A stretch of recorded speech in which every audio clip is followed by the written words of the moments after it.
Terus sama ini yang kemarin kan ayamnya udah banyak tuh, jadi sebenarnya tidak ada lagi aja. Iya, iya. Kalau di rumah bang kan, udah kalau dari itu kita ngaduin poin itu kemana ya? udah tanggal 15. Iya. Ngapain? Jadi ini menjadi kontributor. Terus sama ini saya mau komunitas. Kerjaan kewajibannya itu mah yang penting itu kita kerjakan.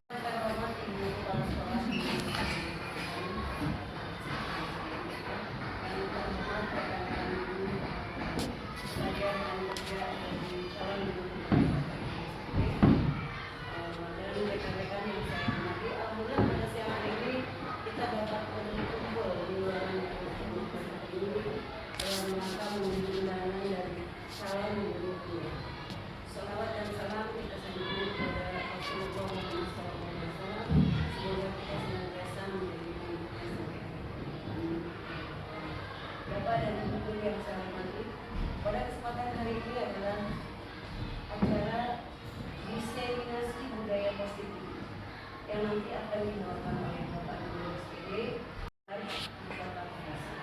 Baiklah, untuk menyampaikannya yang pertama pembukaan, yang kedua sambutan dan sekaligus pembuka acara diseminasi oleh Ibu Kepala Sekolah, yang ketiga penyampaian materi penerapan budaya positif di SDN RND 10 oleh calon guru penggerak, yang ketiga sesi tanya jawab, yang keempat adalah guru. Marilah kita awali acara kali ini dengan mengucapkan basmalah. Kita lakukan yaitu sambutan dari sekolah sekaligus membuka acara diseminasi penerapan budaya positif di SDN RND 10 pada Ibu Medi Hasanah. Assalamualaikum warahmatullahi wabarakatuh.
Sudah 11 ya. Jadi Bu Fetty, Bu Linda masih ada kesempatan, ilmunya sangat luar biasa. Saya aja pengen belajar dengan Pak Iman. Jadi banyak ilmu yang baru terkait dengan pembelajaran di kelas. Ya. Pengen belajar apa sih inovasi-inovasi yang terbaru yang harus kita kuasai. Jadi banyak pembaruan inovasi pembelajaran yang luar biasa. Jadi kalau kita tidak belajar, ya saya rasa mungkin akan ketinggalan. Jadi alhamdulillah dari salah satu teman kita Pak Iman ini adalah lolos, kemudian sekarang sedang mengikuti pendidikan 9 bulan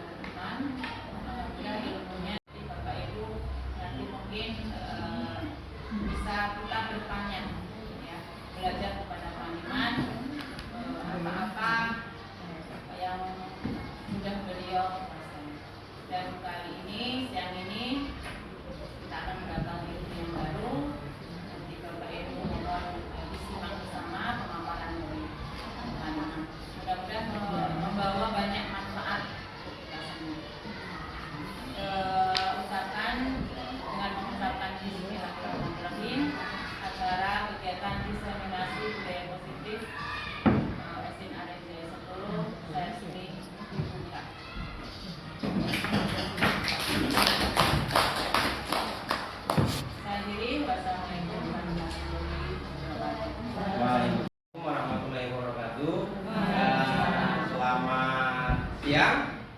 Siang. Iya. Mudah-mudahan lancar semua. Yang pertama salam yang sampaikan, salam dan bahagia itu ciri khas kami di pendidikan penggerak. Yang salam dan bahagia. Kemudian ada salam penggerak, tergerak, bergerak dan bergerak. Itu salam yang biasa. Dan terima kasih Ibu Kepala Sekolah yang telah memberikan waktu izin kepada saya bulan Agustus sampai hari ini. Bulan yang kemarin itu kita sama-sama berkolaborasi untuk menentukan prakarsa perubahan. Kemarin melibatkan Bapak Ibu guru dan orang tua murid. Untuk kali ini saya akan menyampaikan diseminasi budaya positif khususnya di SD Negeri Aren Jaya 10. Apa itu budaya positif dan bagaimana itu budaya positif? Tapi sebelum itu ada sedikit ya pengalaman yang perlu saya sampaikan, terutama untuk teman-teman dan rekan-rekan yang dari segi usia kesempatan itu masih dibuka. Ini bukan promo ya, masih 11 dan ditutup tanggal 27 Oktober. Jadi untuk upload data dibuka di SIMPEK tanggal 27 Oktober. Itu Bu Linda, ada Bu Peti, ada Bu Putri. Ya, semangat. Kenapa? Ya saya yang sudah putih aja, bahkan ibu pernah lihat itu saya paling tua dan di ambang batas karena saya di lolos itu pas usia 49 1 tahun menunggu dan alhamdulillah itu. Selanjutnya langsung saja Bapak Ibu sekalian, apa dasar dari penerapan budaya positif di sekolah? Yaitu dasarnya adalah filosofi dari KHD. Apa itu filosofinya? Bahwa seorang guru itu harus memahami pentingnya membangun budaya positif di sekolah dengan filosofi pendidikan Ki Hajar Dewantara. Karena filosofi pendidikan Ki Hajar Dewantara itu menuntun ya, kita sebagai guru bukan apa istilahnya, kalau kita kan mengajarkan, tapi kita menuntut, mengarahkan dengan semboyan yang dikenal itu Uri, Anda, Yani di depan, di belakang mengarahkan. Itu secara alhamdulillah untuk kurikulum Merdeka sekarang itu mengambil filosofi yang diterapkan oleh Bapak Pendidikan kita, Ki Hajar Dewantara. Ada beberapa langkah dalam melaksanakan budaya positif. Di sini disiplin positif. Kemudian yang kedua pemotivasi perilaku manusia. Lalu ada 5 posisi kontrol.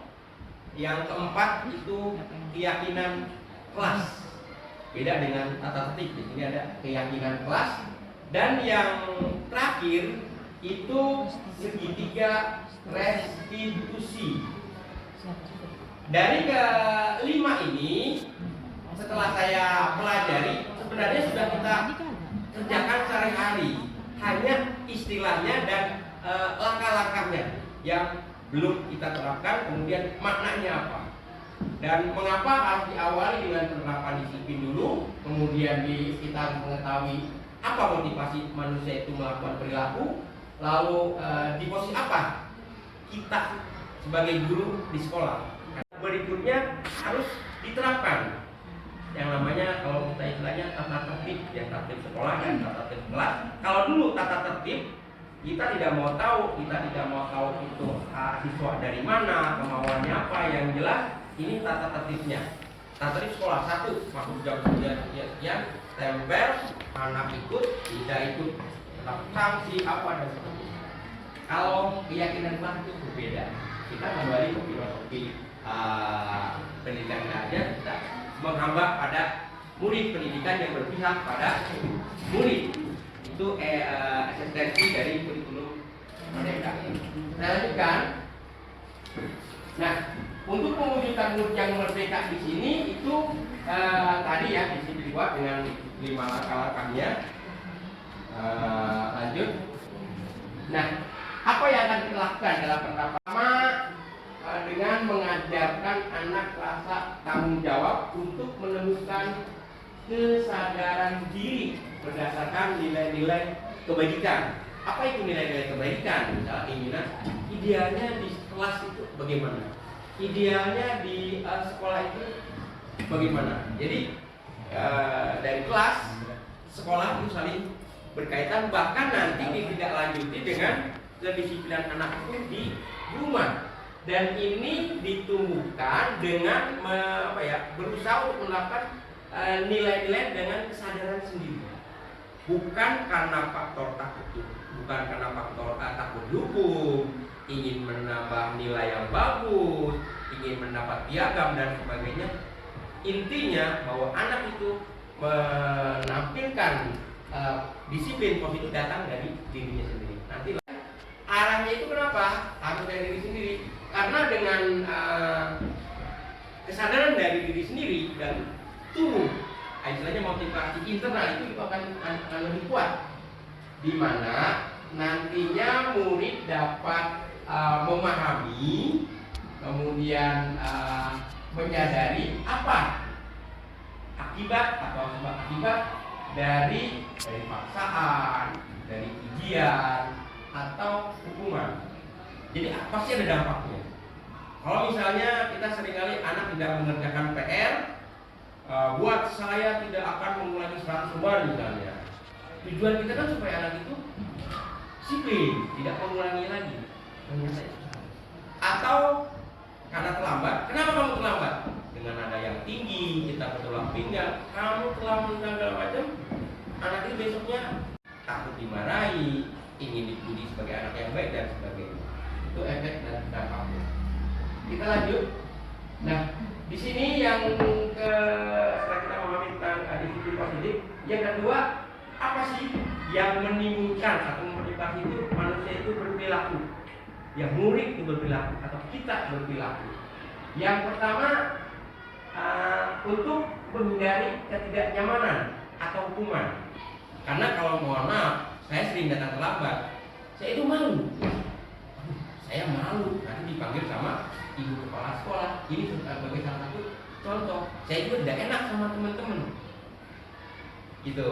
Kemudian untuk mendapatkan imbalan atau penghargaan dari orang lain, itu biasanya kita kan sering memberikan siswa yang aktif akan dapat reward berupa atau guru kreatif atau sebagai guru teladan. Ini motivasi kita untuk berperilaku positif dengan harapan mendapat imbalan atau penghargaan dari orang lain. Nah, perlu kita ketahui bahwa 2 poin ini, yaitu poin yang pertama menghindari ketidaknyamanan atau menghindari hukuman atau sanksi dan sebagainya, dengan keinginan untuk mendapatkan imbalan, ini merupakan motivasi eksternal, sifatnya dari luar, bukan dari diri sendiri. Memang akan terbentuk perilaku, tetapi misalnya ganti pimpinan, ya, itu mungkin berubah lagi, akan kembali lagi seperti awal. Atau ganti guru kelasnya, anak itu jadi pecicilan. Mungkin pada saat Pak Hari, jangankan mereka bergerak dan dilihat saya sudah takut. Pas melihat saya mungkin lucu atau bagaimana. Jadi anak itu, nah itu karena faktor eksternal. Nah, yang harus kita tumbuhkan pada anak dalam penerapan perilaku di sini adalah poin yang ketiga, yaitu motivasi untuk menjadi orang yang mereka inginkan dengan menghargai diri sendiri dengan nilai-nilai yang kita percaya. Seperti itu. Nah, poin yang ketiga ini dia adalah motivasi internal. Kita waktu sekolah keguruan, entah di SPG atau PGSD, kita akan belajar 2 tipe belajar, eksternal dan internal. Ini istilah ini sudah umum kita dengar. Nah, untuk menghindari pemberian, nah tujuannya apa dari poin yang kedua ini? Kita menghindari pemberian hukuman dan penghargaan secara berlebihan agar dapat meminimalisir motivasi eksternal guru. Jadi nanti ke depan tanpa atau tidak diberi penghargaan pun saya akan datang tepat waktu. Tanpa atau tidak diberikan iming-iming apapun, saya akan menjadi guru yang baik. Itu. Jadi kelemahannya memang bagus. Dua poin ini bisa sebagai acuan untuk memotivasi perilaku, tapi dampaknya tidak permanen. Nah, berikutnya di mana posisi kita sebagai seorang guru dalam tadi itu dalam disiplin positif perilaku disiplin anak. Di sini ada 5. Ada posisi kita bisa sebagai penghukum artinya kita langsung, kenapa kamu dalam salah? Bukan kamu tahu bahwa ini telah melanggar peraturan, itu adalah menjustis, menghukum. Posisi kedua itu membuat rasa bersalah. Biasanya dengan membuat bersalah itu kita nada mengingatkannya itu agak lemah. Aduh deh, aduh nak, kenapa sih kamu terlambat? Bapak kan nggak enak sama ibu kepala sekolah atau sama teman kelas kita yang sebelah. Nah, itu sebagai pembuat rasa bersalah. Dan yang ketiga itu sebagai teman untuk kita dan mana yang sering kita lakukan. Tuh, jadi di sini konsepnya, berarti saya idealnya seperti apa ya? Semuanya ideal, hanya ada yang lebih ideal. Seperti itu. Saya lanjut. Berikutnya penerapan 5 posisi kontrol restitusi. Ini menurut ahli ya, namanya Dayan Gosen. Ini contoh dari posisi guru sebagai penghukum, membuat rasa bersalah dan sebagainya. Ini kalau saya bacakan satu persatu lama ya, nanti saya akan bagikan insya Allah slide ini dan materi di yang lain. Tapi secara umum aja sebagai posisi hukum tadi sudah saya disampaikan. Di sini guru senantiasa mengatakan bahwa sekolah memerlukan sistem atau itu akan tertanam. Di sini akan tertanam di dalam diri murid itu perasaan bersalah mereka, dan itu murid seperti ini nanti akan menimbulkan apa ya? Dia akan selalu tertekan, tiba-tiba emosinya marah gitu. Kalau misalnya ya tadi efek dan dampak bagi anak. Ya. Lanjut. Nah, posisi sebagai teman di sini itu biasanya kita mengajak dialog. Ini ada ungkapan atau kata-kata yang biasa digunakan. Ayo bantulah demi bapak saya, demi bapak ya. Ingat, ayo ingat, tidak dengan bantuan bapak. Jadi kita apa ya bahasanya ya seperti batas teman aja. Untuk lanjut, nah sebagai posisi pemantau, nah di sini sifatnya kita biasanya ada daftar checklist atau di sekolah-sekolah yang umum digunakan misalnya poin, diterapin poin. Kalau melanggar 3 kali melanggar sekian poin.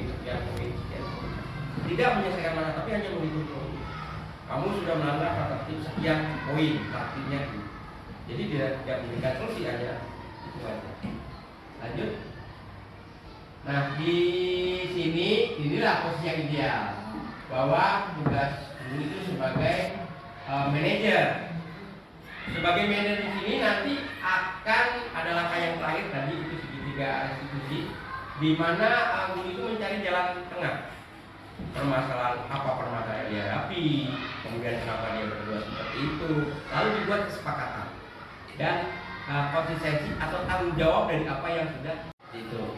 Jadi dari sebagai manajer itu lebih tepat nanti dalam pada saat kita menyelesaikan masalah dengan menggunakan segitiga restitusi.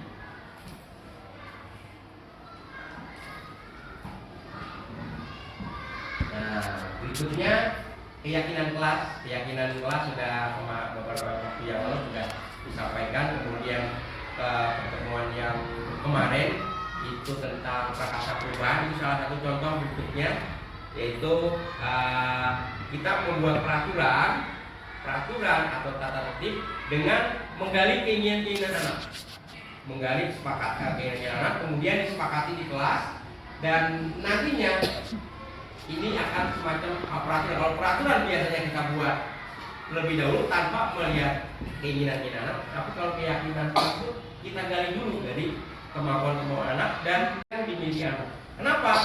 Karena masing-masing anak itu berasal dari keluarga yang berbeda. Mungkin latar belakang dari keluarga Batak berbeda dengan latar belakang dari keluarga Sunda dan sebagainya. Dari situ nanti akan timbul kesepakatan mana yang terbaik